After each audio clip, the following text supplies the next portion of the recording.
Bonjour à tous, bienvenue dans Bonjour chez vous. Alors aujourd'hui, on parle de trahison. Comment garder son cœur malgré les trahisons? Et ça peut faire écho dans certains cœurs. Ça peut ramener peut-être à certaines blessures, certaines choses vécues, mais on va voir combien il est important de garder son cœur. Et je suis avec Omer et Frank. Bonjour, messieurs.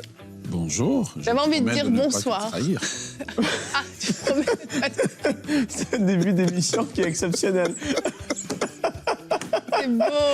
C'est beau, Omer. Ah ouais, on est en fin de semaine, hein? Ouais, ça se sent. Ça a été un peu lourd ou long pour toi? Non, pas lourd ou long, non. Fatigant? Non, c'était des belles émissions. Thérapeutique. Ah ouais. Ouais, c'était bien, Ouais, c'était bien. C'était vraiment C'était des bien. bonnes émissions. Moi, j'ai mon cellulaire ici, Evelyne. D'accord. Il est là si jamais j'ai une envie de faire une recherche quelconque durant l'émission, Ouais, sur un verset ou autre. d'accord. Merci. Comme ça, les gens savent pourquoi j'ai mon téléphone maintenant. Oui, fallait le dire, c'est sûr, c'était important. Merci, Frank. Omer est édifié. Il est découragé. En tout cas, aujourd'hui, Voilà, on est prêts. un très bon sujet, très bon sujet. Je pense que ça va faire du bien à beaucoup parce que des trahisons, soit vous en avez vécu, À ceux qui sont soit vous en aurez... trahis, ceux... Tout le monde, en fait. Je crois que ça concerne ceux qui ont déjà vécu des trahisons, mais ceux qui vont en vivre aussi. Je crois que c'est une émission à la fois dans la prévention, mais aussi dans la guérison. Je pense que ça a deux facettes. Et je pense que la vie est faite de petites et grandes trahisons, déceptions. Et c'est inévitable tant qu'on est avec des humains imparfaits. Et je pense qu'il vaut mieux savoir comment garder son cœur pour mieux vivre la vie qu'on a à vivre, en fait. Voilà, c'était ma merveilleuse intro. Donc on va commencer avec Omer dans la pensée du jour.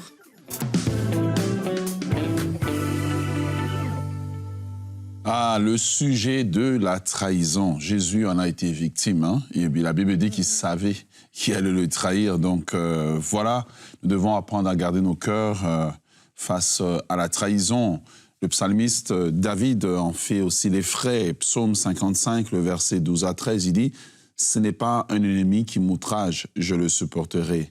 Ce n'est pas mon adversaire qui s'élève contre moi, je me cacherai de lui. C'est toi que j'estimais mon égal, toi mon confident et mon ami. » La trahison fait mal au plus la personne est proche, au plus la personne est un confident, parce qu'on était attaché à la personne, on a partagé des secrets, on a ri ensemble. Et puis tout à coup, c'est comme si le ciel s'abat sur nous. Jésus mangeait avec Judas.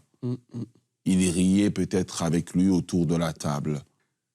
Mais quelque part, quelques heures plus tard, Judas allait le trahir. C'est aussi froid que ça que la trahison arrive. Et parfois, on ne veut pas voir les choses pour ce qu'elles sont et accepter que cette personne qui était proche de moi l'a fait, mais ça arrive.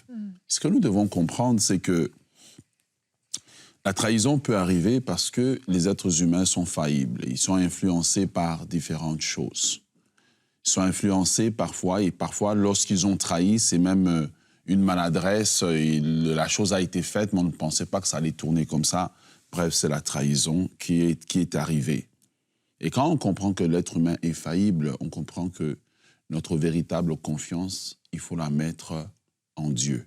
Parfois, nous avons, comme David, élevé des personnes à un rang tellement élevé, comme Ahitophel l'était, où on se dit que quand Ahitophel parlait, c'est comme si Dieu a parlé. Vous savez, et la Bible dit, maudit qui se confie en l'homme.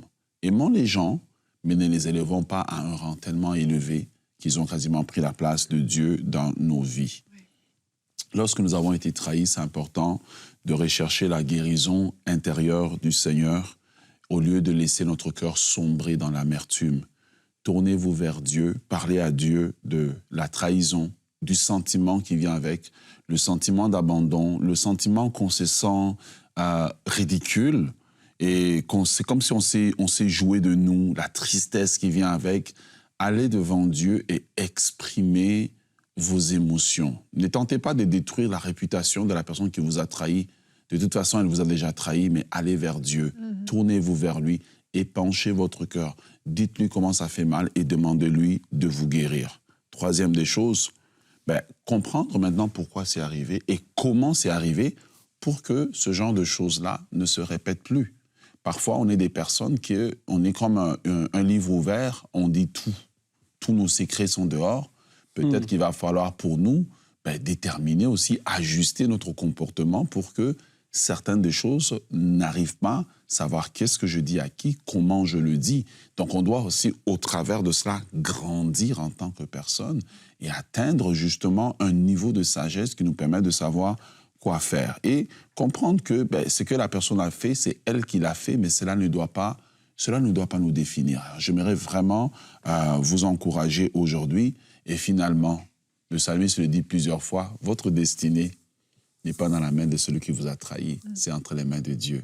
Joseph a été trahi par ses frères, mais il leur dira à la fin, ce que vous aviez prévu, le mal que vous aviez prévu de faire contre moi, l'Éternel l'a changé en bien. Je prie que votre cœur soit guéri, que vous soyez restaurés, que vous soyez encouragés. Surtout, que vous puissiez cesser de pleurer, vous relever et vivre. Ne laissez pas l'amertume dominer votre cœur. Amen. Merci, Omer. Ben oui, comme on l'a vu, même les plus grands ont été trahis jusqu'à Jésus lui-même. Et sachant lui-même qu'il allait être trahi, a accepté en fait de se laisser trahir. Et je crois que si on n'est pas conscient des trahisons qui peuvent arriver sur notre chemin, on ne va pas se préparer à ça. Et c'est là où ça devient dangereux, c'est que quand la trahison arrive, on va être dans la réaction immédiatement et on ne va pas avoir préparé d'avance notre réaction. Ce que je veux dire par là, c'est que la trahison va faire mal. La trahison va amener donc de la tristesse, parfois de la colère, de l'injustice, de l'incompréhension. Ce sont des sentiments très très forts et on en a parlé d'ailleurs en début de semaine. Et donc tout ça peut faire sortir le pire de nous, entre guillemets. Et si on n'est pas préparé à ça, on va peut-être maudire la personne, on va la juger, on va l'accuser, on va vouloir, comme tu disais, la calomnier, se faire vengeance, se faire justice. Alors qu'en fait, si on est préparé, on va être capable de prendre sur nous, en fait, et de supporter cette trahison qui est une injustice complète, mais on va être capable d'avoir la bonne attitude pour que, premièrement, ça nous fasse le moins de mal possible. Le fait de garder son cœur, c'est premièrement pour nous-mêmes. Bien sûr, ça va être après pour l'autre et pour même ceux qui nous entourent, qui peuvent être tellement pollués par après notre façon de parler de la situation, de rabâcher, de critiquer, de juger et parfois même de déformer ce qu'on a vécu. Mais premièrement pour nous-mêmes, en fait, le fait de garder nos cœurs. Et personnellement, moi, j'ai dû faire le choix. Je me souviens à un moment donné dans ma vie m'être dit, je ne serai pas une vieille femme aigrie quand je serai plus âgée. Oh. Ça te fait rire, faut que je suis... Evelyne nous confie une décision qu'elle a prise. C'est ça, mais vraiment... Pas devenir une vieille dame aigrie. Je ne voulais pas être ce genre de personne parce que j'ai rencontré dans ma vie des personnes d'un certain âge et il y avait tellement d'amertume. Tu voyais que la vie avait été dure avec elles. C'est pas qu'elles avaient rien vécu, que c'était pas justifié, mais il y avait tellement d'amertume qu'on était privé de tout ce qu'elle avait de bon à donner. Et je me suis vraiment dit, je veux pas être ce genre de femme, moi.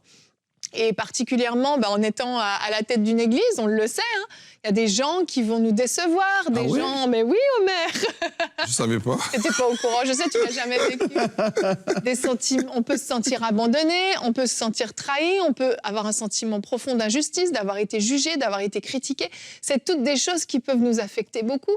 Et je crois vraiment que ça paraît bête, mais de dire, Seigneur, je veux garder mon cœur. Le garder, ça veut dire quoi ? Je le dis parce que peut-être c'est pas évident pour tout le monde, mais c'est protéger. C'est comme quand on a quelque chose de précieux. Vous voyez, si je veux envoyer un colis à la poste, un beau vase précieux, je ne vais pas le mettre dans une enveloppe et puis le passer il va arriver en miettes. Je vais l'emballer, je vais faire en sorte que tous les coins, je vais anticiper tout ce qui peut arriver et qui peut le briser pour que ça n'arrive pas et qu'il arrive entier. En fait, c'est la même chose. Garder son cœur, c'est protéger son cœur. C'est se dire, il y a des choses que je ne laisserai pas rentrer. Je ne sombrerai pas dans la critique, dans la vengeance, je ne sombrerai pas dans l'amertume, dans l'offense.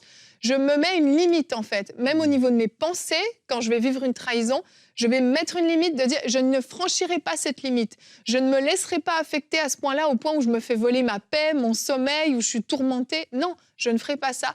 Je me mets cette limite et je pense que c'est vraiment ça, garder son cœur, c'est être capable de dire je n'irai pas plus loin. J'assume une partie de ce que je ressens, mais je me mets une limite pour pas sombrer, en fait. Parce qu'après, ça va trop loin. Et Dieu a besoin que, lorsque nous vivons des choses comme ça, que nous puissions exprimer nos émotions. Bien sûr. Mais les exprimer beaucoup plus à lui. Et surtout d'apprendre. Parce qu'il y a des gens qui sont des éternels trahis, en fait. Quand la même chose arrive et arrive et arrive, peut-être le problème n'est pas dans le camp en face. Peut-être le problème est dans notre camp. Et souvent, on ne veut pas regarder aussi dans notre camp à nous, c'est que nous avons peut-être laissé comme porte ouverte, ou bien que parfois, Dieu nous a montré les signes avant-coureurs, on n'a pas voulu les voir. Peut-être on était dépendant affectif.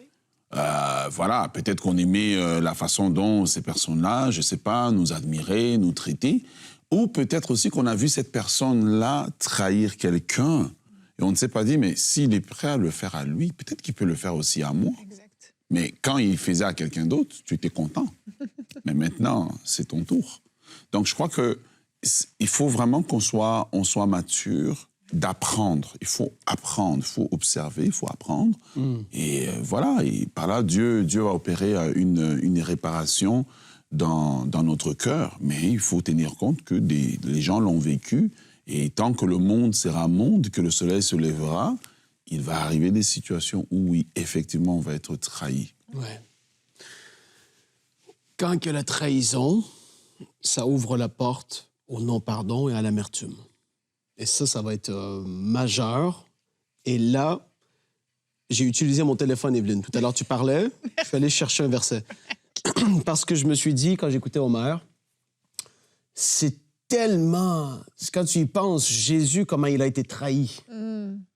Même par rapport à Judas, il lui a dit, ce que tu as à faire, fais-le, et fais-le promptement, fais-le rapidement. Tu vois, Judas, à ce moment-là, il y a des choses, je pense, il y a des choses qui devaient arriver, mais tu te dis, il aurait pu, à ce moment-là, dire, non, tu vois, changer de direction ou s'arrêter. Et j'ai envie de parler à quelqu'un alors qu'on parlait. Si tu t'apprêtes à faire quelque chose et tu le sais que dans ton cœur, aujourd'hui, tu ne devrais pas faire cette chose, ou tu le fais par colère, par animosité, tu es animé d'un esprit qui n'est pas l'esprit de Dieu, et tu t'apprêtes toi-même à trahir quelqu'un, et tu essaies de le déguiser d'une certaine façon. Aujourd'hui, il n'est pas trop tard pour dire non, je ne vais pas prendre ce chemin. Je ne vais pas prendre cette route parce que je réalise à quel point ce que je fais, je vais le faire tellement pour les mauvaises raisons. Parfois, ça va être la vengeance et c'est terrible. Ouais. Il ne faut pas embarquer dans ce jeu parce qu'il va y avoir des conséquences plus graves qu'on peut l'imaginer lorsque les gens font de telles actions. Ça peut détruire une vie, des familles, tellement de choses. Aujourd'hui, je t'encourage, ne le fais pas. Et pour ceux qui regardent, et tu vois là, c'est dans des émissions comme celle-ci, je veux tellement pas, tu vois, que paraître comme un donneur de leçons ou de ci ou ça, ou comme si c'est facile et que rien n'est compliqué. Non, parce que, comme tu l'as dit, Evelyne, Omer, on a tous vécu des choses à certains niveaux, mais quand tu regardes à Jésus, et là, c'est pour ça que je dis, je ne suis pas donneur de leçons, je fais juste regarder à lui, ce que lui, il a vécu et comment il a réagi. Hébreux 12, le verset 1. Nous donc, puisque nous sommes environnés d'une si grande nuée de témoins, rejetons tout fardeau et le péché qui nous enveloppe si facilement et courons avec persévérance la carrière ou la course qui nous est ouverte ou réservée. Et là, je parle à toi qui as vécu une trahison et tu as gardé ça et c'est comme de l'amertume ou un poison qui est en toi et ça te pousse à des envies de vengeance, de colère, de haine vis-à-vis de la personne qui te trahit. Aujourd'hui, je veux t'encourager à être plus grand que ça. Et là, regarde qu'est-ce que Jésus a fait. Il a dit, ayant les regards sur Jésus, il encourage nous d'avoir les regards sur Jésus, le chef et le consommateur de la foi, qui, en vue de la joie qui lui était réservée, a souffert la croix, méprisé la honte, l'ignominie, et s'est assis à la droite du trône de Dieu. Considérant en effet celui qui a supporté contre sa personne, en parlant de Jésus, une telle opposition de la part des pécheurs, afin que vous ne vous lassiez point l'âme découragée. Aujourd'hui, je veux t'encourager à relâcher et à avoir en perspective même l'éternité. Là, je vais très loin. Mais aujourd'hui, tu as peut-être 40 ans, 30 ans, 50 ans. Imagine même dans l'éternité à venir le fait de vivre toute ta vie avec cette haine. Aujourd'hui, je veux t'encourager à le relâcher et à dire, je vais avoir comme perspective. Premièrement, ce que Dieu me demande de faire en tant qu'enfant de Dieu, c'est de pardonner et de relâcher et de ne pas garder. Et deuxièmement, dis-toi qu'un jour, on va tous être devant lui. Je m'inclus là-dedans. On est tous devant lui un jour. Et on va rendre des comptes. Même, on a été trahis. Tu as été la victime. mais tu as gardé en toi le poison que cela a créé, et ça, c'est le piège du diable, et il veut qu'on tombe là-dedans. Exactement. Aujourd'hui, relâche ça. Comme Jésus, il a eu les yeux fixés sur la joie qui lui était réservée. Garde tes yeux sur Jésus. Il a vécu pire que nous tous. Et il a su garder son cœur. Et il nous appelle à faire de même. Amen. Amen. Et notre verset du jour va dans la direction que tu partages, Frank, Lévitique 19 au verset 18. « Tu ne te vengeras pas et tu ne garderas pas de rancune contre les membres de ton peuple. Tu aimeras ton prochain comme toi-même, je suis l'Éternel. » J'aime le fait qu'il mentionne contre les membres de ton peuple parce que des fois, c'est entre chrétiens qu'on se fait du mal, qu'on se pique et qu'on se trahit. C'est pas toujours les gens de l'extérieur. Ah non, 100%. C'est très souvent de l'intérieur. Et même de la famille. Exactement, comme disait Omer, des gens proches. Et si on regarde même le verset qui précède, le verset 17, « Tu ne détesteras pas ton frère dans ton cœur, mais tu veilleras à reprendre ton prochain.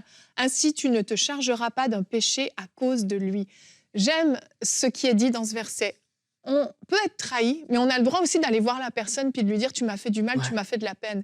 Des fois, on ne se permet pas ça. On a vécu quelque chose d'extrêmement fort et on est offensé, on a mal et on commence à ruminer des pensées. À aucun moment, on va voir la personne pour lui dire « tu m'as fait de la peine ».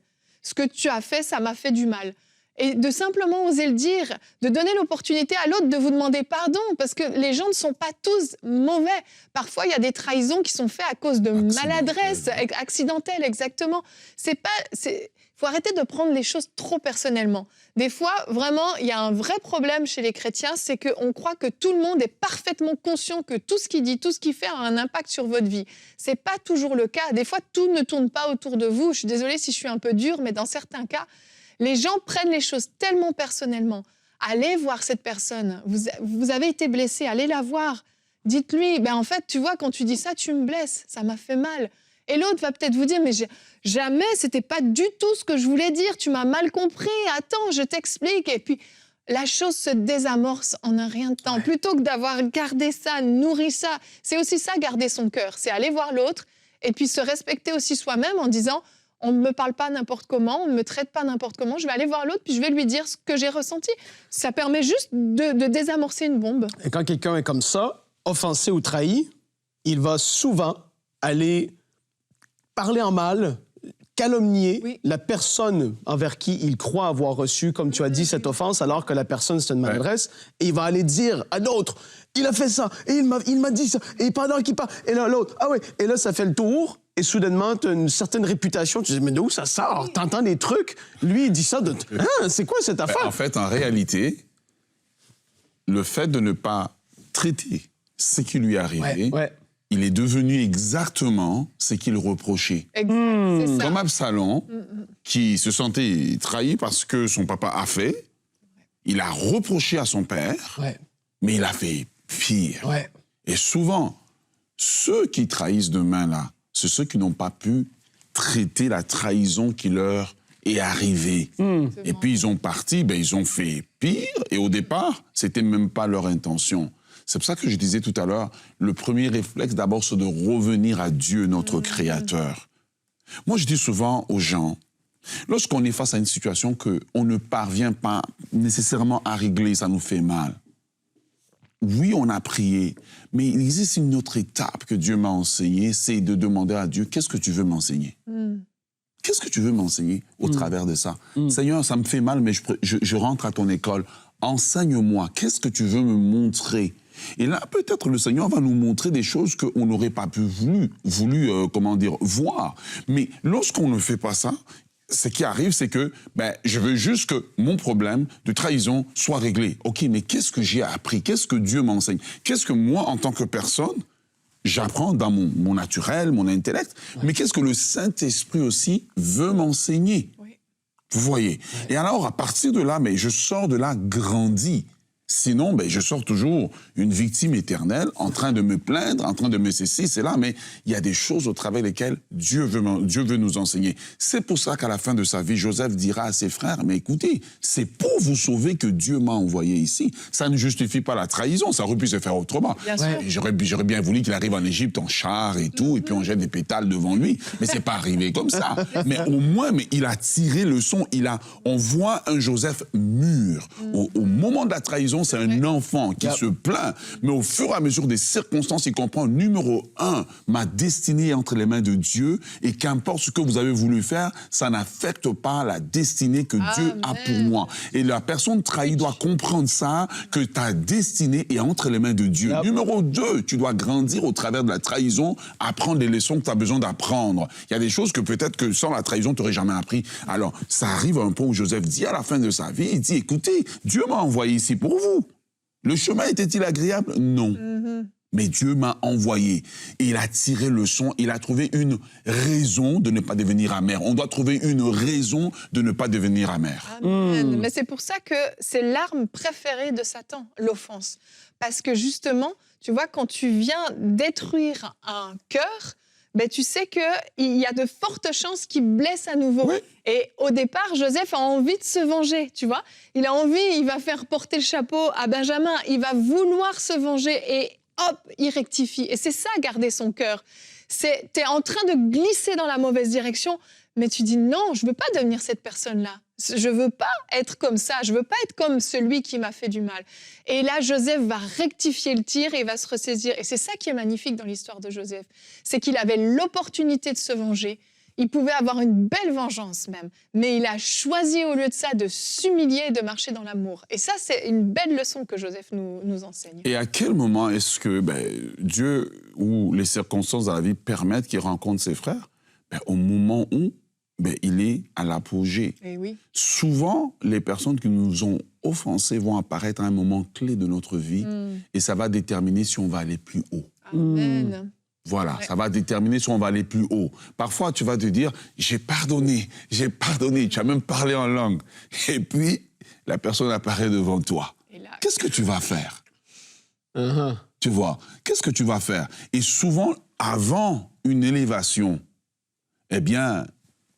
un ex-traître, une ex-personne qui nous a offensés va soudainement apparaître dans le décor. Comme Joseph, ses frères sont juste apparus. Mais c'est après ça qu'on va dire que, comment Joseph a travaillé dans le règne de Pharaon, comment est-ce qu'il a rendu Pharaon riche, mais en même temps lui-même il s'est enrichi, il a pu sécuriser ses frères, etc.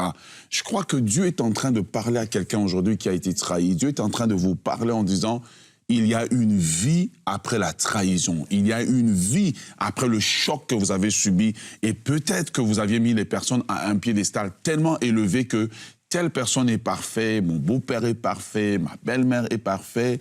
La parole de Dieu nous dit dans les livres d'Ecclésiaste qu'à force de vouloir tout écouter, tu entendras même ton serviteur te critiquer. Homère a été Homère. Joseph, Ecclésiaste, Absalom. C'était quoi le premier nom de l'Ancien Testament? Tu as cité dans la pensée. Et qui... Comment? J'ai oublié. Dans la pensée du jour. Oui. Le Ahitophel. Voilà. Ahitophel, prédicateur de l'Ancien Testament. C'est excellent. C'est trop fort. Je pense que très fort. Je pense qu'on, voilà, étant donné qu'on est sous la grâce, on prêche beaucoup de l'apôtre Paul, etc. Non, mais il y a des trésors du savoir-vivre 100%. Dans l'Ancien Testament. Tout à fait. Et Absalom était un cas de quelqu'un, mais écoutez, Absalom n'a jamais pensé qu'il allait finir comme ça. 100%. Mais voilà. Vraiment. Et je veux encourager ceux, parce que là, on parle des trahisons personnelles, mais il y en a qui vont avoir des sentiments. Moi, j'ai connu des gens, j'ai entendu des histoires des gens qui se sont tellement sentis trahis par leur gouvernement, par la religion à laquelle ils appartiennent, tu vois, ou appartenaient, parce qu'il y a eu des choses qui ont été mises à la lumière, et ils sont devenus tellement dans la colère et la haine vis-à-vis de ces personnes-là. Il y a des choses qu'on ne peut pas contrôler. Et je veux te rappeler que Dieu va être le juste juge et que la justice va être faite tôt ou tard sur cette terre ou dans l'éternité à venir. Et on ne voudra pas être du côté de certaines de ces personnes qui auront fait des choses tellement abominables. Mais Dieu, tôt ou tard, il aura le dernier mot. C'est lui qui va juger justement. Et il y en a qui vont être jugés très sévèrement et que le Seigneur nous garde, chacun de nous, Vraiment. afin qu'on marche dans la crainte du Seigneur. Et d'ailleurs, le fait de marcher dans la crainte du Seigneur va faire en sorte que tu vas vouloir garder ton cœur tellement plus. Tu voudras pas être dans le non-pardon parce que tu as la crainte de l'Éternel qui est en toi. Tu réfléchis au fait que vis-à-vis de lui, tu es un à un face à lui et tu auras des comptes à rendre. Et je prie que la crainte de l'Éternel soit notre partage et qu'on garde notre cœur plus que toute autre chose parce que c'est ce que Jésus a dit, parce que de lui viennent les sources de la vie. Amen. Et c'est tellement important parce que là où est-ce qu'il va y avoir ton cœur, ton trésor va être là aussi. Ouais. Que ton cœur soit attaché aux choses spirituelles, éternelles, qui ont de la valeur et non pas aux choses charnelles terre à terre. Parce que tu vas vite déraper et je te suis trompé de route. Oui. Il y a une chose que je vais répéter, je crois que Frank l'a dit, je pense que ça fait la 3e fois qu'il le dit. Je voudrais qu'on soit tous réalistes. Parfois, on va être trahi et pendant toute notre vie, on ne verra jamais, en fait, peut-être une justice de Dieu comme on l'espère le voir. L'apôtre Paul, lorsqu'il parle, il dit que certaines choses seront réglées devant le tribunal de Christ. Ouais. Il y a des moments où nous devons en référer au tribunal de Christ. C'est le tribunal qui va tout exposer, mettre bon, ça. tout à nu, et où le Seigneur établira la justice. Il y a des situations où la trahison est tellement grande que c'est irréparable. Ouais. Mais ayez l'assurance qu'un jour devant Dieu, la chose sera réparée et le Seigneur pourra faire justice. Soyez consolés par ces paroles, parce que parfois, les actions qui ont été posées, même si on vous donnerait tout l'argent du monde, ne peuvent pas réparer les dommages qui ont été causés. Ouais. Mais Dieu, le juste juge, quand nous nous tiendrons devant lui ces jours-là, rendra à chacun selon ses œuvres. Ouais. Et dans la même lignée, pour terminer, je l'ai déjà dit une fois sur ce plateau, mais on sera seul à seul devant Dieu aussi. Ouais. Et la façon dont nous-mêmes, on aura réagi à la trahison 100%. va être exposée aussi. Et c'est aussi ça, garder son cœur, Ouais. c'est d'avoir su garder la bonne attitude dans la trahison. Parce que devant Dieu, quand Dieu nous dira « Pourquoi tu as fait ça ?», vous ne pourrez pas dire « Non, mais c'est à cause de lui, tu vois ce qu'il m'a fait, alors il méritait ça ». Non, ça ne fonctionne pas comme ça.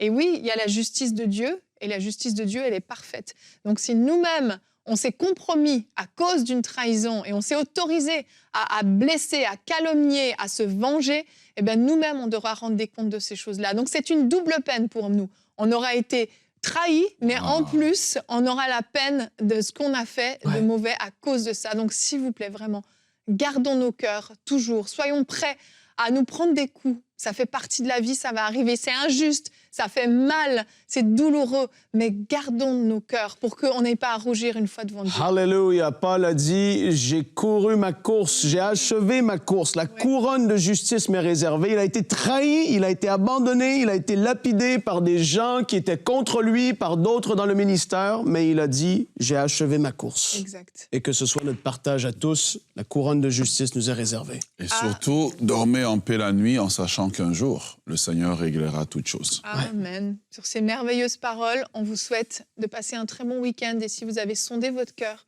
vous avez vu des choses qui n'étaient pas réglées, vous avez un merveilleux Père céleste au ciel. Confiez-vous en lui, repentez-vous, relâchez le pardon et vraiment que vous puissiez, oui, dormir en paix. Ouais.